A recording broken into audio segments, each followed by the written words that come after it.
podcastnya Kisah. Pada episode kali ini Kisah akan mengangkat salah satu seniman musik Jambi yang di Bang Adit. Dan kami kru sedang menuju ke SMP 4 di mana Bang Adit sekarang lagi mengajar di sana. Jadi jangan kemana-mana, tetap di Kisah. Manusia-manusia kuat, itu kita. Jiwa-jiwa yang kuat, itu kita. Manusia-manusia kuat, itu kita. Jiwa-jiwa yang kuat, itu kita.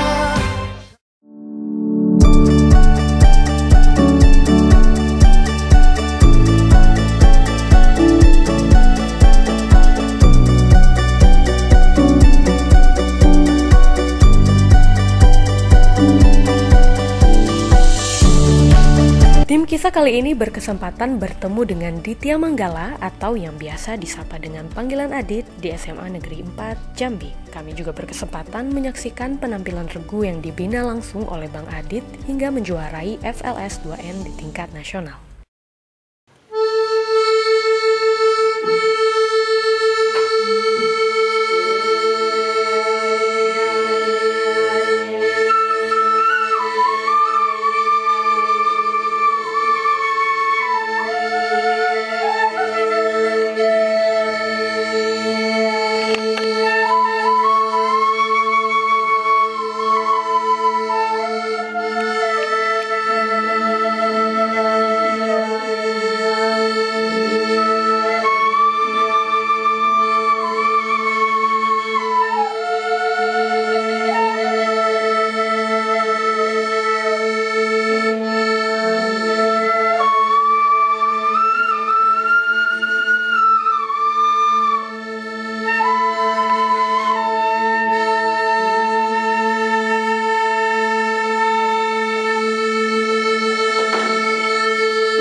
Bapak, Assalamualaikum. Waalaikumsalam. Bapak, terima kasih sebelumnya sudah menyempatkan untuk kita berdialog bersama, Pak. Iya. Kebetulan ini program kita namanya Kisah. Iya, Mbak. Merupakan program seni dokumenter biografi dan kami ingin mengangkat profil Bapak selaku seniman musik Jambi nih, Pak. Iya, insya Allah. Oke, Pak, mungkin boleh dijelaskan dulu nih, Bapak ini siapa sih sebenarnya dan berasal dari mana sih pada masyarakat Jambi? Ya, sebelumnya nama saya Ditya Manggala atau lebih biasa dipanggil Adit ya. Saya sebenarnya dilahirkan di Jawa Tengah, cuman orang tua asli sini, asli Jambi. Orang tua asli Jambi, bapak asli Jambi, ibu asli Jawa Tengah. Jadi saya dilahirkan di Jawa Tengah dan akhirnya ketika saya balita saya balik lagi ke Jambi, kembali ke Jambi dan saya sampai dengan sekolah menengah atas SMA saya masih di Jambi. Terus setelah sampai apa namanya dari balik lagi ketika SMP saya mulai menyukai musik, mulai ikut-ikut ngeband gitu. Nah, akhirnya saya ketemu sama keluarga saya juga yang kebetulan beliau itu kuliah di perguruan tinggi seni, di kampus seni di Jogja. Karena ketertarikan saya belajar sama saudara saya itu Pak Cik saya ya istilahnya. Saya bilang Pak Cik saya, Pak Cik Anto namanya. Nah, saya belajar sama Pak Cik saya itu waktu dulu main drum. Waktu itu saya main drum, mulai belajar musik dengan main drum. Sudah main drum di sekolah, saya tetap belajar musik juga dengan teman-teman sendiri. Bermain musik, tapi itu mungkin lebih ke main untuk pergaulan aja ya Mbak ya. Main-main gitar segala macam. Akhirnya kelama-kelamaan karena saya makin menyukai musik dan rupa-rupanya nampaknya ada bakat saya di musik sedikit. Jadi akhirnya orang tua juga di kantornya ada band, home band gitu. Dulu di kantor-kantor ada band gitu ya, misalnya kayak di Pertamina, PDAM itu mereka punya band sendiri-sendiri gitu. Jadi kebetulan kantor bapak saya waktu itu di PDAM ada band, anak-anak pegawai dilatih gitu. Anak-anak pegawai yang pingin ikut dilatih dan dimentorin sama beberapa musisi senior di Jambi untuk belajar musik lebih mendalam dan untuk memperbanyak referensi lagu yang akhirnya untuk mengiringi karyawan-karyawan ketika ada event-event gitu. Baik, berarti Pak ini Bapak dapat musik ini bukan dari orang tua berarti Pak, yang memang murni Bapak sendiri. Iya, lebih bisa saya katakan begitu. Kata orang tua sih begitu juga, soalnya orang tua saya, tapi orang tua saya dua-duanya penikmat musik. Ya, penikmat musik walaupun mereka tidak memainkan alat musik. Ayah saya sebenarnya bisa main gitar, cuman dia sebatas main gitar gitu aja, bukan tidak mendalami, tidak mendalami. Tapi mereka itu dari kedua-duanya sama-sama penikmat musik yang lumayan serius gitu. Mereka punya koleksi kaset banyak seperti itu. Oke. Iya. Itu kan awal mulanya dari SMP. Iya, benar. Itu gimana tuh kemudian setelah mulai berlatih musik? Gimana perjalanannya Pak? Setelah mulai berlatih musik itu yang saya bilang tadi mungkin agak seriusnya itu di dua tempat. Satu sama Pak Cik saya yang memang beliau kuliah secara akademik belajar musik gitu ya. Nah, itu saya diajarin not balok sama beliau, belajar macam not ritmis, not sederhana waktu itu. Lalu di kantor orang tua itu diajar lebih ke bagaimana bermain untuk lagu seperti ini, bagaimana lagu yang seperti ini, bagaimana lebih seperti itu, karena masih mungkin masih dasar-dasar ya. Jadi kita lebih ke langsung membedah lagu, langsung ngulik lagu, langsung memainkan lagu karena memang di situ fungsinya home band di kantor-kantor itu untuk mengiringi karyawan ya, kalau ketika ada event-event. Pak, itu di usia berapa Pak mulai setelah SMP kan itu tadi? Iya, di usia mungkin 16-an atau 15-16 ya, itu. Masih SMA berarti? Iya, betul. Dan saya juga saya juga bikin band sendiri di SMA pun bikin band sendiri dengan teman-teman, dan di kampung saya sendiri juga bikin band. Dulu memang festival band pada masa itu sangat ramai. Jadi anak-anak itu kalau punya bakat musik, mereka salurkan dengan ikut festival semacam itu. Jadi kami berkali-kali mengikuti festival dan alhamdulillah saya nggak pernah menang tuh Mbak. Saya nggak pernah menang. Iya begitu. Cuman ya istilahnya teman-teman saya ketika ngeband bukan sama saya ya sering juga menang. Saya pikir-pikir wah saya ini kayaknya mungkin gimana gitu ya, bukan jalur hokinya di situ atau peruntungan di situ mungkin ya, atau belum takdirnya mungkin seperti itu. Oke. Pak, kemudian kan ini sudah SMA, kuliah apakah melanjutkan di bidang musik atau malah tidak Pak? Oh gitu. Jadi karena keinginan saya untuk belajar musik yang lebih, jadi saya akhirnya plus ada itu tadi, ada arahan dari saudara tadi. Jadi akhirnya saya melanjutkan di Jogja. Walaupun tidak diizinkan orang tua pada awalnya. Orang tua ya sudahlah di sini aja lah kerja, atau biasalah secara normatif orang tua lebih mengarahkan anaknya ke bidang-bidang yang apa namanya umum ya. Atau jadi tentara, polisi, atau apalah gitu, karyawan seperti itu kan, pegawai.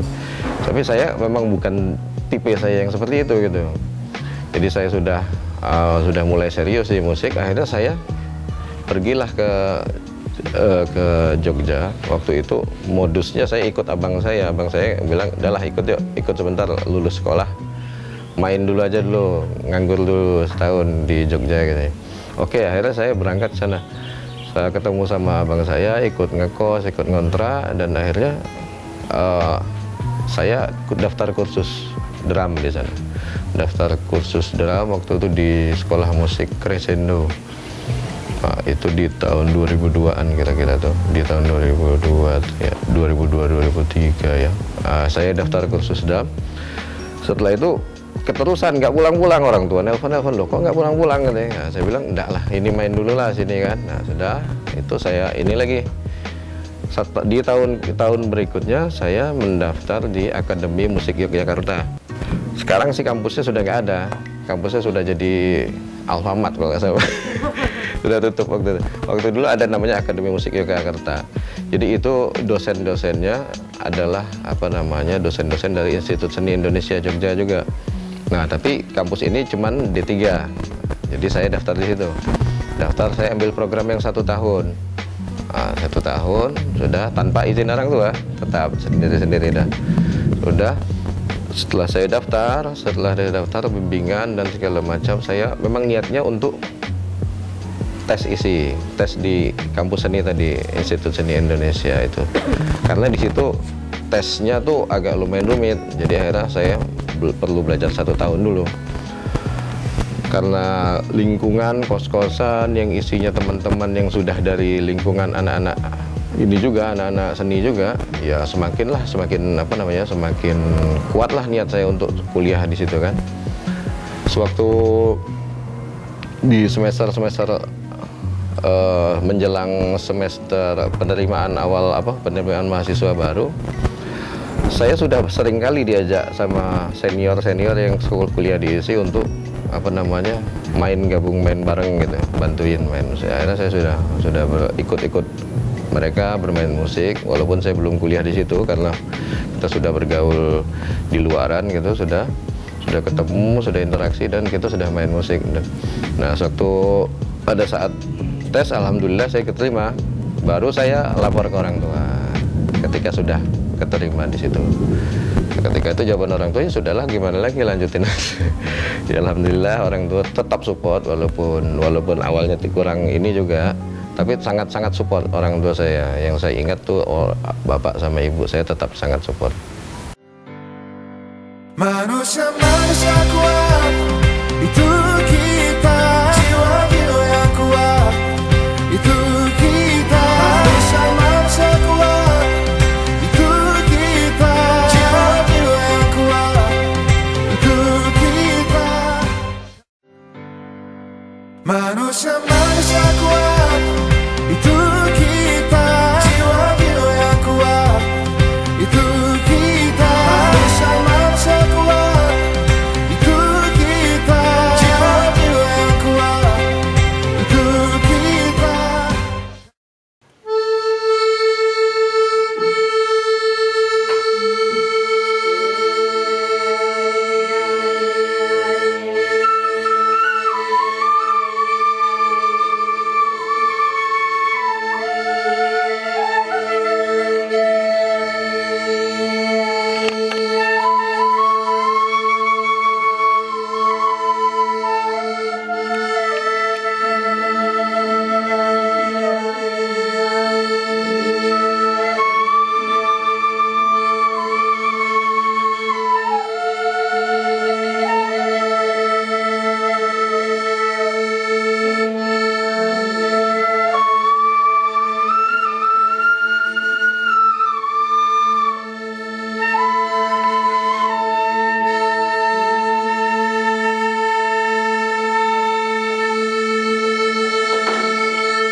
Iya.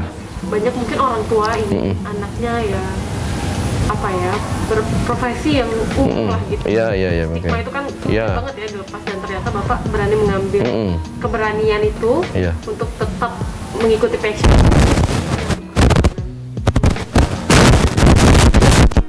Kalau dulu waktu saya jarang selalu banyak bertemu dengan orang-orang yang mengarahkan saya, mungkin lebih ke ego saya. Yang penting aku nih, yang penting apa namanya, aku bertanggung jawab atas diriku. Seperti itu kalau saya pikirnya. Jadi saya nggak mikir nantinya kata orang apa, mau jadi itu. Nah, itu saya belum kepikiran. Tapi ketika kuliah, setelah bertemu banyak orang, setelah bertemu interaksi, memang saya rasa juga istilahnya kami baru merasa ternyata ada yang lain dari kami gitu loh. Orang menganggap anak-anak seni itu agak berbeda gitu ketika kita sering berinteraksi dengan anak-anak kuliah jurusan lain atau kampus-kampus lain. Oh, ternyata mereka agak beda gitu. Pasti yang ditanyakan, abis ini mau jadi apa tuh? Nah, seperti itu gitu kan. Nah, akhirnya karena pengetahuan yang sudah didalami, karena kita akademisi ya, akademisi seni itu yang dipelajari bukan cuman bermain gitu loh. Tapi banyak aspek, ada sosiologisnya, ada psikologisnya, ada filosofinya gitu. Kita jadi bisa lebih percaya bahwasanya ini bukan sekedar hobi gitu. Ini profesi, ini bahkan keilmuan, cabang keilmuan yang sudah apa namanya benar-benar apa ya diakui gitu. Cabang keilmuan seni ini bahkan di luar negeri ya sangat menjanjikan. Memang butuh waktu untuk meyakinkan orang-orang Indonesia bahwasanya seniman itu juga profesi yang layak untuk diapresiasi gitu. Oke Pak, setelah itu kan setelah kuliah, kemudian gimana tuh perjalanan musik Bapak? Oh ya, waktu kuliah saya itu karena perkusi itu ada namanya kelompok di kampus kami itu ada saya jurusannya jurusan musik. Di jurusan musik itu ada terpisah lagi beberapa instrumen mayor instrumen apa yang paling kita pingin. Nah, dari awal kita masuk, apa yang ingin kita dalami, ingin kita tekuni, kita memilih pilihan itu. Misal ada yang gesek, ada yang tiup, ada yang perkusi, ada yang vokal, ada yang piano dan segala macamnya. Saya karena kemarin basicnya drum, saya pilihnya perkusi. Nah gitu. Dan di kampus secara akademik, secara resmi itu secara non formal lah ya, kayak ekskulnya di sekolah. Di kampus tuh ada juga kegiatan ekstra mahasiswanya itu namanya kelompok studi perkusi. Jadi kelompok studi perkusi itu saya juga sempat tergabung di dalamnya di awal-awal itu. Itu ya kita pentas-pentas ngikutin apa namanya bermain bareng, bermain ensemble perkusi dan segala macam. Tapi di luar itu, di luar kampus saya juga bergrup lain gitu. Ada ngeband, ada yang main musik etnik gitu. Karena kebetulan di kos-kosan saya waktu itu apa namanya, banyak anak-anak tidak cuma dari jurusan musik saja gitu. Ada anak seni rupa, ada anak etnik gitu. Saya lumayan tertarik dan jatuh cinta pada musik etnik. Karena apa ya, musik etnik itu nuansa apa namanya, magnet bagi saya, daya tarik tersendiri, menarik sekali. Karena apa ya, bunyian-bunyian yang eksotis, mistis, bahkan bisa menenangkan. Nah itu yang saya rasa ketika mendengar musik-musik etnik gitu. Akhirnya saya sempat belajar musik etnik, suling dan segala macam. Lumayan kacau tuh kampus kuliah saya tuh. Karena terbagi-bagi, seharusnya saya belajar cuma perkusi, tapi malah saya belajar suling lah, belajar inilah di luar-luar itu gitu. Belajar alat musik petik, gambus dan segala macam. Tapi saya rasa itu bagian dari ini ya, bagian dari pengalaman ini saya, pengalaman berkesenian saya, dan saya juga tidak menyesali itu. Karena dengan situ, dengan hal itu kita bisa memperkaya hasanah apa namanya, khasanah perbendaharaan bunyi, perbendaharaan ritmis dan segala macam. Menurut saya seperti itu. Saya waktu itu mulai suka menggarap musiknya tuh. Saya yang garap musik waktu itu ikut lomba namanya Festival Musik Tradisi Baru yang diadakan di Rumah Budaya Tembi di Yogyakarta. Pesertanya diikuti dari seluruh Indonesia waktu itu. Ya. 10 besar Pak ya? 10 besar. Oke, kemudian itu Pak setelah di Jogja tersebut, apakah melanjutkan karir di Jogja atau pulang ke Jambi atau gimana itu Pak? Waktu itu perjalanan hidup saya setelah begitu saya lulus, saya menikah. Belum lulus saya menikah dulu. Saya sudah menikah, sudah punya anak, baru pulang ke Jambi. Setelah saya pulang ke Jambi, karena orang tua pengen ketemu cucu segala macam, ya akhirnya kami pulang ke Jambi kan. Setelah di Jambi ya saya merintis karir baru dengan pergaulan dan teman-teman yang baru lagi gitu kan. Kalau di Jogja mungkin istilahnya saya sudah kenal sini-sininya jalur main musik di mana-mana. Nah di Jambi karena itu saya ngulang lagi, mulai bergaul lagi dengan seniman-seniman yang lebih dahulu, seniman-seniman senior, seniman-seniman yang lebih dahulu berkiprah di musik Jambi ini. Pada awal saya pulang, saya sempat bertemu sama Pak Wo Azhar yang punya Sanggar Mindulahin. Saya ketemu di Taman Budaya, bukan di Taman Budaya, saya ketemu waktu itu di acara workshop yang diadakan Taman Budaya, tapi bukan di Taman Budaya acaranya di Dinas Koperasi apa di aula gitu tentang kebudayaan gitu. Akhirnya saya ikut dan setelah acara saya ngobrol-ngobrol sama Pak Wo. Sudah kata Pak Wo, yuk ke Sanggar lah katanya. Akhirnya ikut latihan rutin di Sanggar Mindulahin. Saya lihat ini geliat namanya berkesenian anak-anak muda nih dari kecil-kecil itu. Saya lihat dari anak-anak SD sampai yang usia SMA lah. Saya lihat mereka Pak Wazar ini fokusnya untuk pembinaan anak-anak, yaitu usia dini, mengenalkan musik tradisi kepada ini gitu. Nah saya lumayan tertarik dan lama juga ikut Pak Wo itu. Setelah kemudian saya memutuskan untuk membuat sanggar. Kemudian kan pulang ke Jambi itu Pak, itu gimana tuh karirnya? Apakah langsung jadi seniman bermusik atau mengajar atau seperti apa tuh Pak? Saya begitu pulang ke Jambi sebenarnya pinginnya langsung bermusik kan, karena saya itu praktisi juga istilahnya pemain gitu ya, maksudnya praktisi itu pelaku seni gitu, jadi lebih condongnya pinginnya bermain daripada ngajar pada ininya. Tapi karena kebutuhan, karena saya sudah punya tanggung jawab pada istri dan anak, jadi akhirnya saya ya mau nggak mau cari kerjaan, melamar di beberapa sekolah. Alhamdulillah ada yang diterima di salah satu sekolah swasta di Jambi, dan saya mengajar sambil mulai merintis berkesenian setelah mendapat ritme yang mengajar misalnya pulangnya jam sekian sudah mulai dapat bisa ngatur waktu nih gitu kan. Saya mulai coba lagi pingin main musik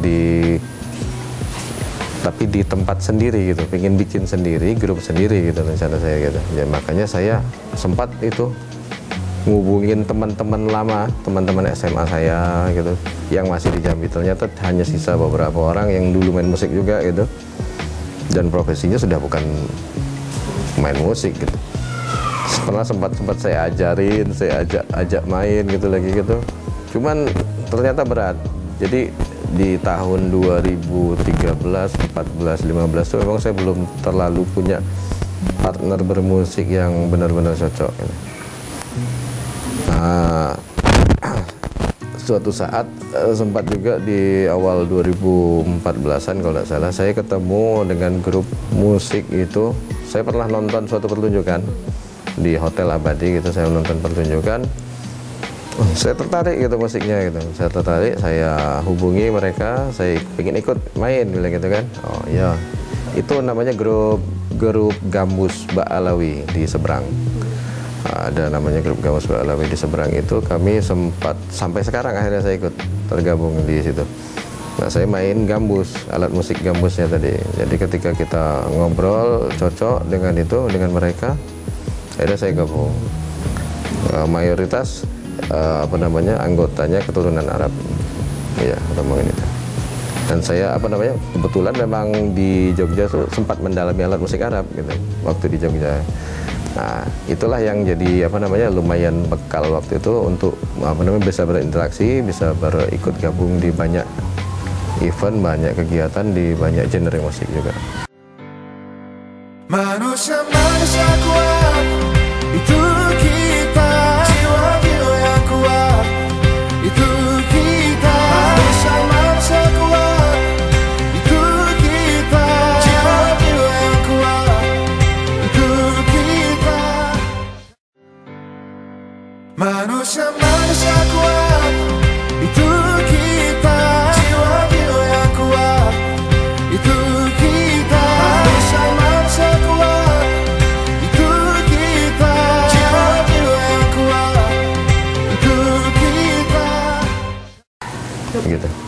Oke Pak, kemudian kan ini bikin sanggar sendiri nih Pak. Iya. Nah itu perjalanannya gimana tuh Pak? Membentuk sanggar sendiri. Oh, untuk sanggar sendiri sangat sangat berat waktu itu, karena kita rumah belum ada, rumah masih pindah sana sini waktu itu. Dari saya kontrak di daerah Perumnas itu, saya sempatlah beli beberapa alat musik, kompangan dan segala macamnya itu. Dengan alat yang seadanya kami mulai merintis. Cuman anaknya sekarang yang mau ikut gitu kan. Nah, suatu ketika ada event-event di Taman Budaya, saya rajin ikut melihat, menyaksikan, karena juga saya ikut di Sanggar Mindulahin tadi. Jadi saya ikut di Taman Budaya, sempat terlibat juga beberapa kegiatan besar di situ, namanya Malam Keagungan Melayu. Itu acara rutinan sama rombongan itu Pak Wo tadi, Sanggar Mindulahin sama Sanggar Pinang Selayang, ya Om Jul itu ya. Om Jul itu sudah kami ikut juga diajak itu. Lanjut ketika itu juga saya akhirnya diajak tim kesenian Kota Jambi. Nah, saya ikut bergabung di tim kesenian Kota Jambi mungkin di sekitar 2015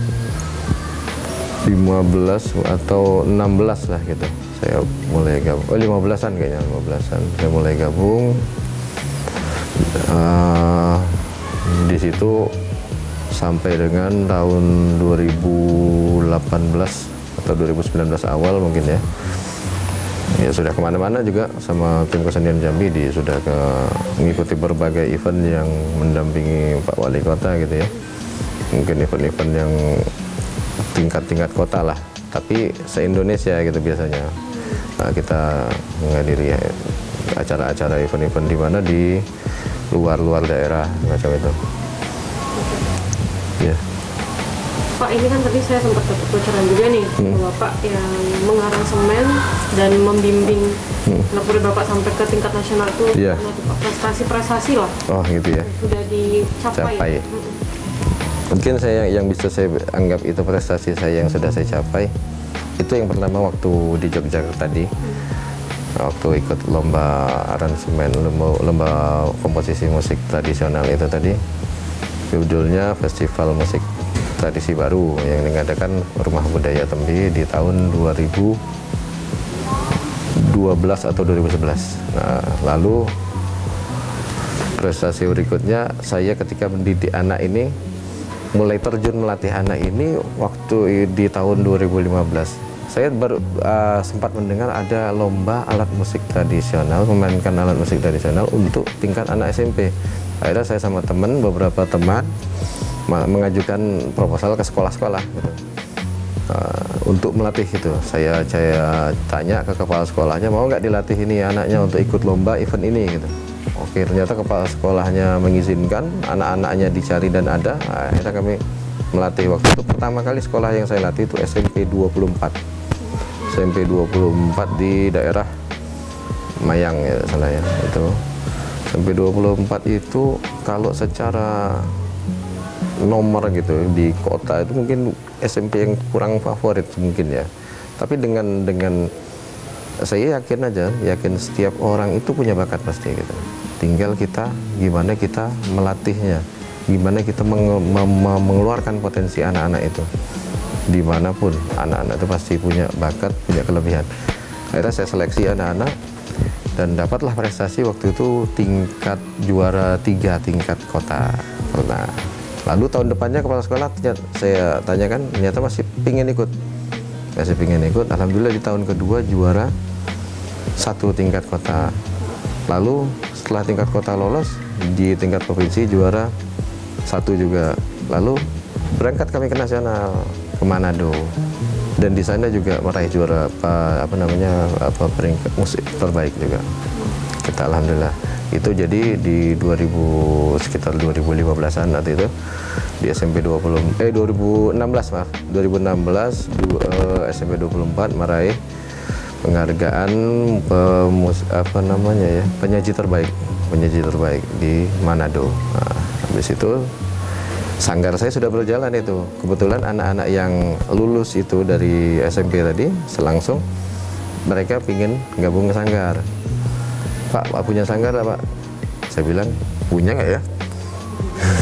Padahal sebenarnya wujud aslinya sanggarnya belum ada. Tapi udahlah, ke rumah aja lah, saya bilang gitu kan, ke rumah.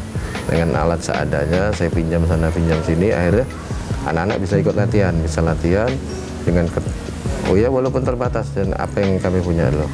Tapi alhamdulillah dalam waktu 1 tahun kami latihan di 2017 ada anak sanggar berhasil mewakili Jambi juga di tingkat nasional di Cilegon, Banten dan meraih penyaji terbaik juga. Pemusik terbaik waktu itu di Cilegon, Banten.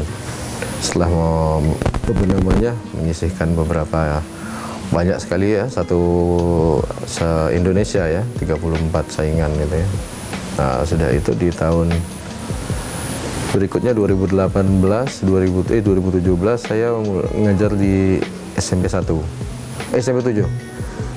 7 lomba yang sama, cabang yang sama FLS 2N itu berhasil meraih juara 1 tingkat kota, juara 2 tingkat provinsi.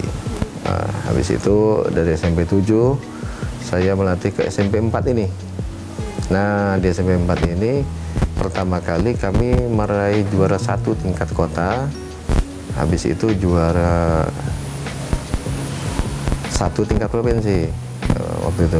Juara 2 tingkat provinsi juga, juara 2 tingkat provinsi. Berikutnya tahun depannya juga seperti itu.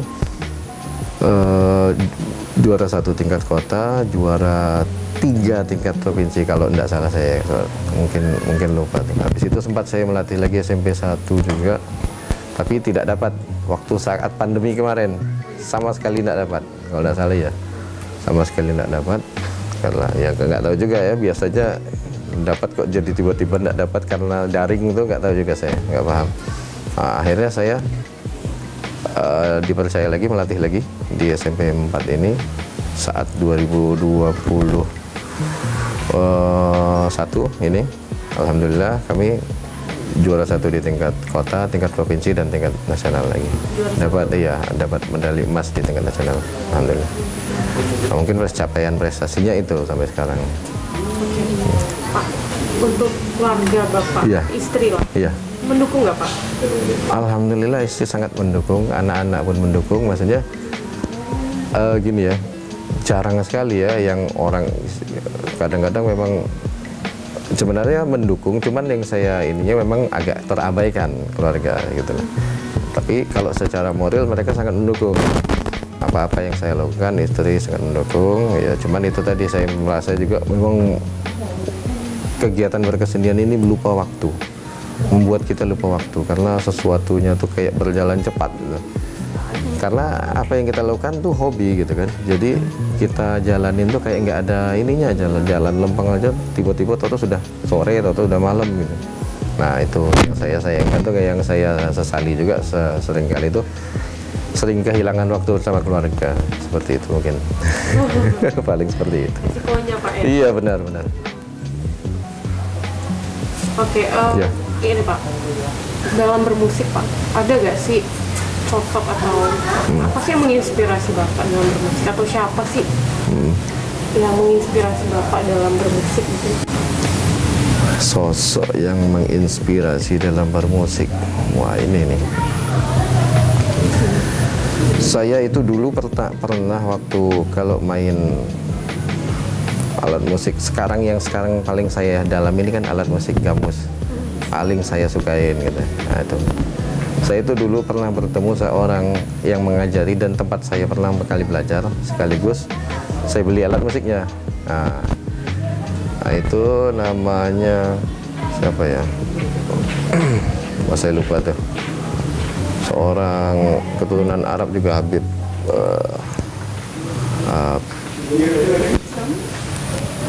Alwi Al-Baiti gitu. Nah, beliau itu di Jogja. Ketika main, beliau itu bisa tidak fokus sama orang lain. Pokoknya dia, kalau yang uniknya, beliau ini main musik bukan untuk orang. Nggak pernah kalau diajak main untuk orang nggak akan mau. Tapi kalau ke dia sendiri yang mau, orang lain nggak akan dipeduliinnya gitu. Nah, gitu. Ya itu yang saya lucu.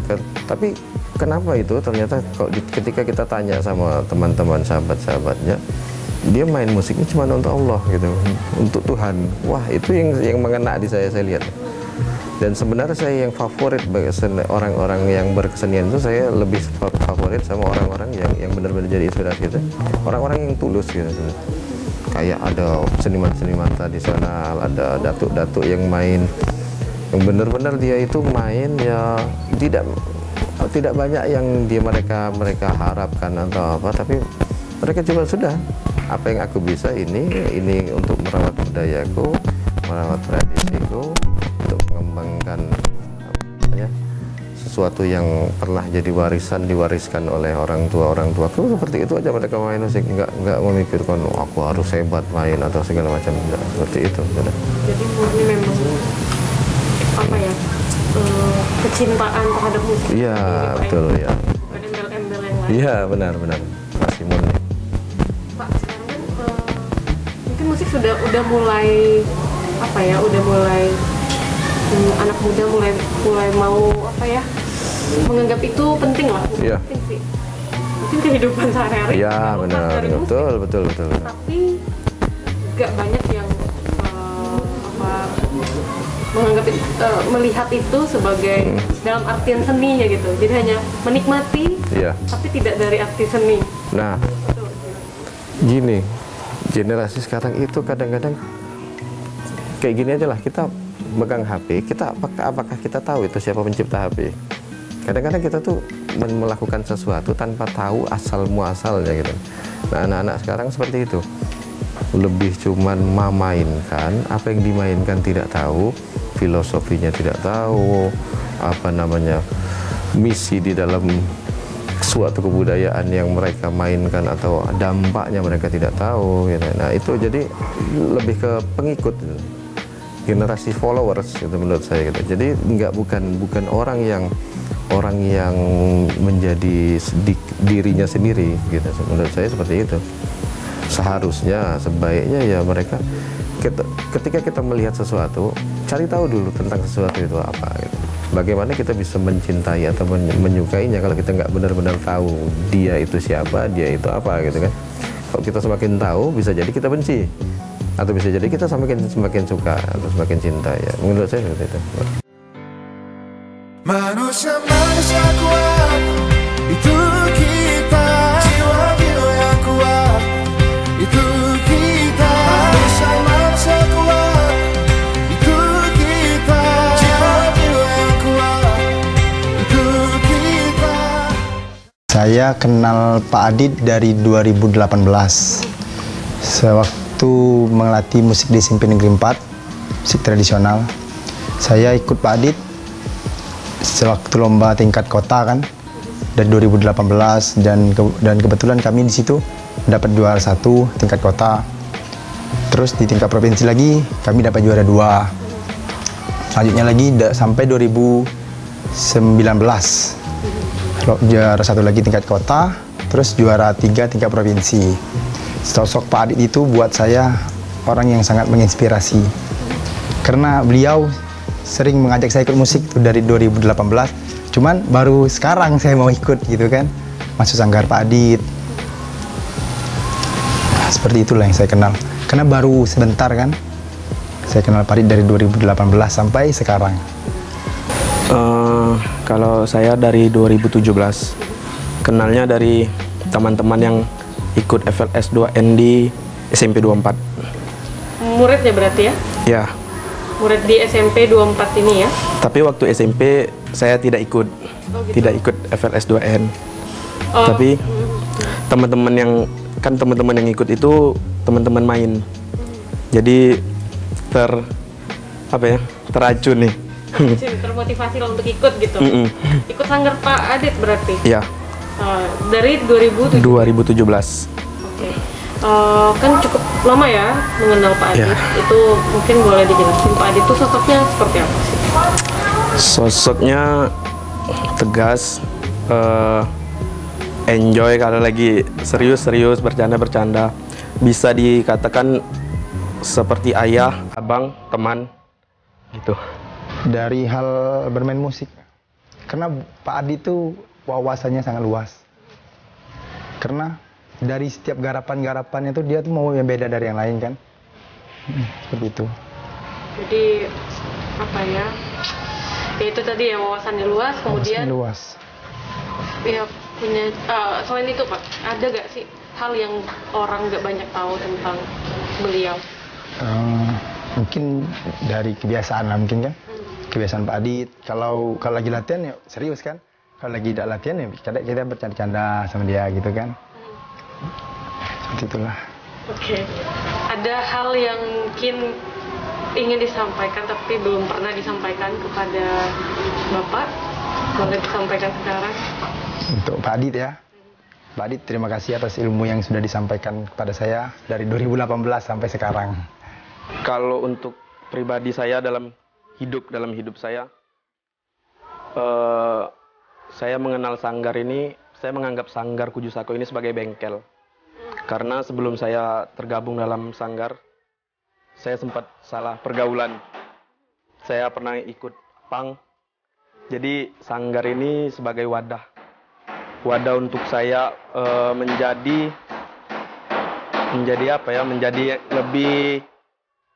lebih baik lagi untuk kedepannya. Jadi dari sebelumnya yang urak-urakan, jadi bisa lebih terkontrol dan terwadahi lah, seperti itu Mbak. Yang mau disampaikan oleh saya untuk Pak Adit, yang jelas terima kasih banyak sudah menjadi guru, abang, ayah serta teman, dan mengajari banyak hal di dalam sanggar ini. Terutama